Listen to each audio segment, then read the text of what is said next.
This iPhone's motherboard has some of the worst damage I've ever seen, and it's all a result of the last person who worked on it.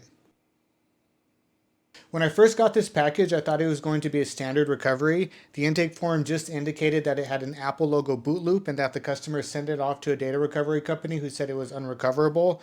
The phone came to me in a bunch of different pieces with a bunch of different packages. So I have the screen here, I have the back housing with the motherboard removed, I have the bottom layer motherboard and the top layer motherboard, and this damage that I've seen on this board was unlike anything I've ever seen before, and it completely blew me away when I first opened it up. This is an iPhone 14 Pro Max motherboard, and it comes in two layers, but it's already been split apart. But the way they split this is unlike anything I've ever seen before. Normally, when you split an iPhone motherboard, you have to use a lot of heat, either with a heating platform or a hot air station. And in this case, we can see there was probably no heat used at all. Otherwise, this foam here would already be melted or removed. It's still completely intact here. And we can see this part of the motherboard has completely snapped off, exposing this chip. This corner of the motherboard has also snapped off. And it looks to me like they just used some tool and just cut this apart, just pried it apart with no regard to what it might be doing to the motherboard. Over here, just snapped it right off. And we can see damage all along these pads. They were just completely ripped apart. I have missing coils, missing caps, the crystals completely broken. That's the least of my concerns. This board is just looking terrible. The NAND chip itself has been pretty severely cracked, and I'm not even sure if it's alive or not. This is the worst spot. It's almost going all the way down to the bottom. There's long screw damage, so they stuck a screw into this screw hole that was too long and started digging into the motherboard. Same with this screw hole. And smallest chip on the CPU itself, but that's probably fine. The worst part about all of this is that this was a Apple logo boot loop. So this phone was completely powering on. All the power rails were turning on. It was just giving an Apple logo boot loop. And that Apple logo boot loop is very easy for me to diagnose. I can figure out what's going on with that just by doing an update and seeing what error code it gives me. Doing an update is no longer going to be an option for me. Obviously, this board is very damaged and it's not going to connect to a PC anymore. And while it's doing that Apple logo boot loop, like I said, it's very easy for me to see what's going on with the device. I just do an update, it throws an error code at me, and that error code leads me in the direction that I need to take.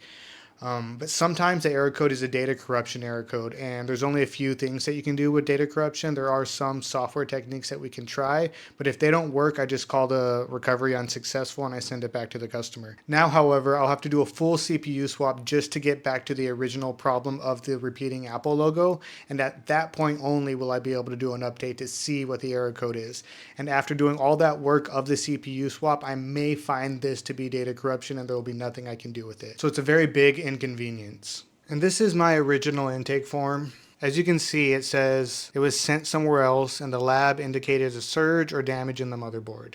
We can also see it just went dead, glitched, and after a day it doesn't turn on. And if on, only Apple logo appears. So basically it was an Apple logo boot loop that ran out of battery, it seems like to me. So once I finally opened up this package and I saw what the damage is, I had to contact the customer again and tell them what I found and also re-quote the CPU swap price, which is higher than the standard recovery price. And I was really wanting to know who worked on this before it was sent to me. Told them this is probably the worst work I have ever seen from another company. They snapped your motherboard, they did all types of damage. So I was pretty harsh with that, but this type of damage warranted harsh words, especially knowing or thinking that it went to a data lab. I could have never imagined another professional company would have done something like this. It looked to me, as I mentioned on here, that it's likely the very first time they have ever attempted something like this. So the customer does go ahead and approve the price, and I reiterate, I want to know who worked on this. Thanks for approving. Can you tell me who you sent it to? And lo and behold, at the end of the correspondence, I find out this was actually done by the customer themselves.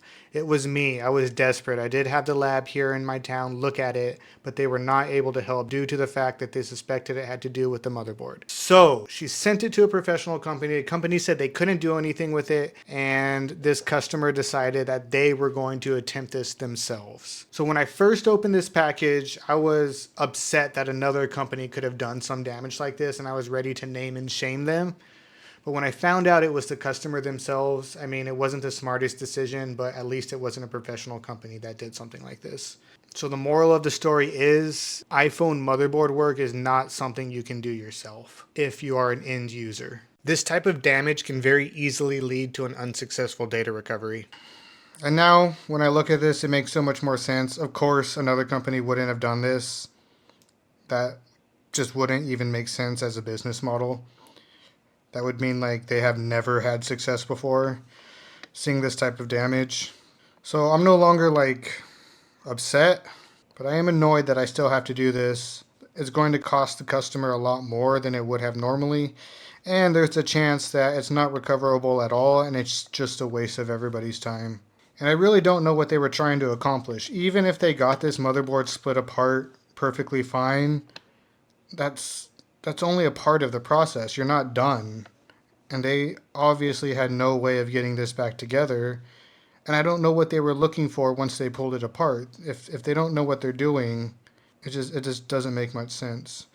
Anyways, what I'll have to do is take this CPU, take this NAND, take the EEPROM that's underneath this shield, and move them over to a donor motherboard that's undamaged. That will get me back to the original problem, and I'll see if this is recoverable or not. A lot of work is ahead of me just to see, but that's part of my job. Here's my donor motherboard that I'll be moving the chips to. I've already done a swap on this board, so I've used it once and I've removed the chips again since then. So I'll have to flatten all of these pads, but it will be a lot less cleaning than if I've never used this at all. So once again, I'll take this CPU, move it here, take this NAND memory chip, move it here, and I have a little EEPROM chip that goes right here, that is right here. So let's just start this process and see what we can figure out. Step 1, remove this CPU and reball it. So first I have to scrape away the underfill along the outside of the CPU. And then I can lift it up. There it goes. I then need to clean the leftover underfill that's stuck on the bottom of the CPU.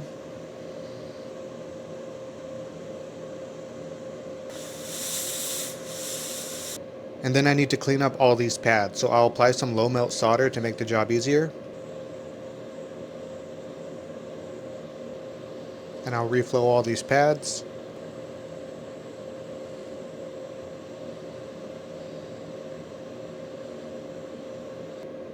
That looks fine. Next I'll put this into my reball stencil holder and I'll reball this CPU. And I'll need to fill all these holes with solder paste.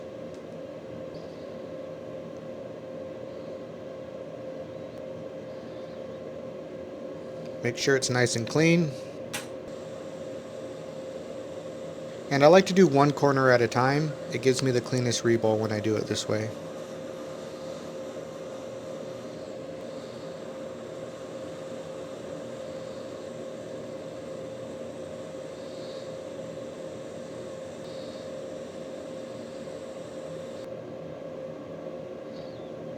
And that looks perfect. I'll give it one more reflow to make sure the solder's attached nicely.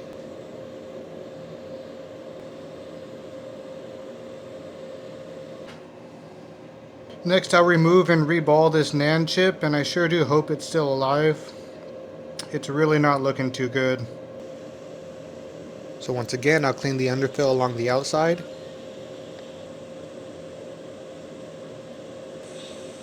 Then I'll pull up the chip.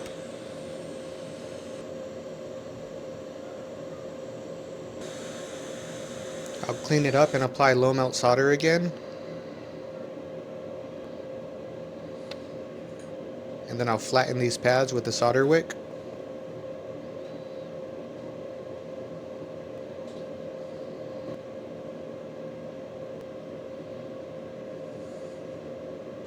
And now I will apply fresh solder to the memory chip.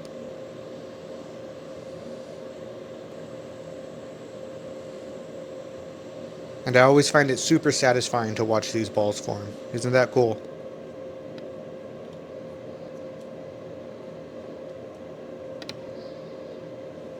Chip's looking really clean. And before I can put these chips down, I'll have to flatten the pads on the donor board. So first I use my iron to get the majority of the solder off.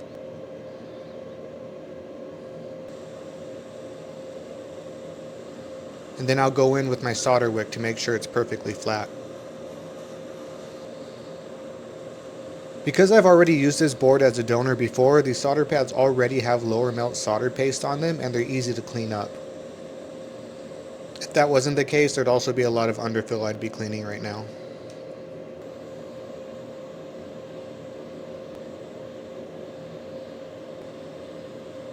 And this looks ready to take a CPU. Now I'll clean up the NAND memory chip area as well. And this time I'll use an iron on my wick instead of hot air. That tends to be faster, but it's a little bit rougher on the board. And this area is looking good too. We're almost ready to set down these chips. First I'll need to move over the EEPROM, which is the read-only memory.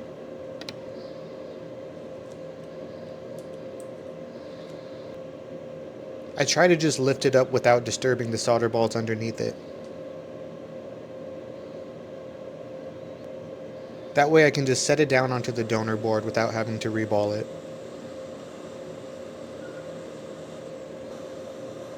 There we go, that should be on.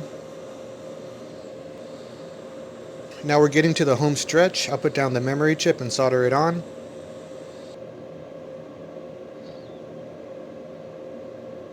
And now for the all-important CPU. Once you have it perfectly aligned, you can apply heat with some lower than normal airflow to make sure it doesn't move. And that should be good. Okay, CPU swap is finished, so I have my parts connected. Let's prompt it to boot with the charging port. And I'm seeing an Apple logo here. So the Apple logo was the original problem. It was either stuck on Apple logo or giving an Apple logo boot loop. So I don't really expect it's going to get past this Apple logo, but let's just see what it does. If it doesn't, I'm going to connect this to a PC and we'll do an update and we'll see what the error code tells us, or maybe we'll just get lucky and it will pass the update. But we're back to the original problem, which tells me that the CPU swapped the physical aspect of it. It went perfectly fine, and now we just got to see if this is still recoverable or not. CPU swap good doesn't necessarily mean this isn't some sort of data corruption problem.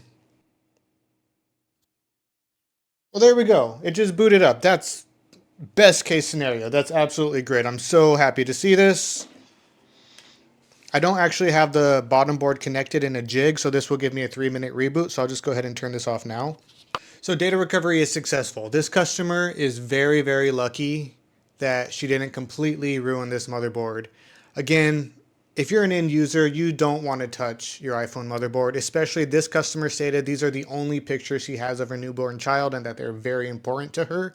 And the other data recovery company, they weren't able to do anything for her, and she just decided she's going to try to do it herself, but she never had any chance at this. Like I said earlier, even if she got these boards apart safely, that's only the first step. She wouldn't have been done with the process, and she would have had to do either reball them and get them back together or buy a jig to pull the data from, which I'm sure she didn't have or know where to get. I don't know what the original cause of the Apple logo boot loop or the stuck on Apple logo actually was. She said it just kind of happened spontaneously, so it could have been a break within the interposer. It could have been anything else. I don't really know. This is taking a full CPU swap, so that kind of gets rid of all the other variables on the motherboard. If she hadn't attempted this herself, this would have been a standard data recovery price, which for me is still a bit expensive for some people, which is $750 for this model. And I charge that based on my success rate and based on my skill and based on the fact that I'm not going to ruin your data in any way, shape, or form. Some companies or some shops, they'll quote a price and they'll just try to recover the data without having any real solid plan or knowing what they're really doing. And in those cases, they could oftentimes ruin the chances at data recovery by doing something not smart and destroying the CPU or the NAND or the EEPROM or causing data corruption or something like that. I never do anything like that, which is why I'm priced how I am. However, she didn't get the standard price, she got the CPU swap price. And the CPU swap price is a whole lot more. In this case, it's 1200 to 1600. It's that price. Again, that's higher than some people might be quoting, but there's a reason why I quote that, and it's because of my extremely high success rate when it comes to CPU swaps. If you are going to be trying a CPU swap, or if a company is going to be trying a CPU swap, a lot of the times they will quote the customer, hey, this is a 50-50 chance, and if I can get it, it's this price. If I can't get it, you don't have to pay. But when they're unsuccessful with this CPU swap, nearly every single time the CPU is going to be destroyed in the process, and data recovery is going to be completely impossible for any other technician to pull from. So I'm at the price that I am because I never ruined the CPU. I have a very high success rate with my CPU swaps. And if you send it to me, you know you're going to be getting your data if there's any possibility of getting it at all. And that's why I am priced how I'm priced. And I think it's warranted to guarantee the safety of your data. Anyway, thanks for watching this video. I hope you learned something, and I hope you stop by again. Bye-bye.